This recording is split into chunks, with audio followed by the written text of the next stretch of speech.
Tauno Udu kirjutab. Uskumatu jura. Ehitus on natsa teistmoodi. Tahad? Räägime. Ei, ma ei taha rääkida. Ja teiseks, kuidas ehitus siis teistmoodi on? See on täpselt samamoodi äri, nagu iga teine äri, seal on vaja müüa ja seal on vaja teenust osutada. P kirjutab. Pole võtta mehi kuskilt. Joodikud enamus. Kes pole, need tegutsevad omal käel. See on osaliselt tõsi. Eestis ehitusturul on tõesti päris palju neid, kellel on alkoholiga probleeme.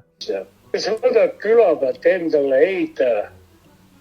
Aga on ka neid, kes teevad väga hästi ja kes on nõus ka palgatööl olema. Aga paljud loovad ka oma ettevõtte, et siis teenust selle alt osutada. Kipsiabi 24 kirjutab. Keegi ei taha kõnesid. Mingi soigumine. Sa ei tea sellest kottigi. Paljud teenivad materjali pealt, mitte tööjõu pealt.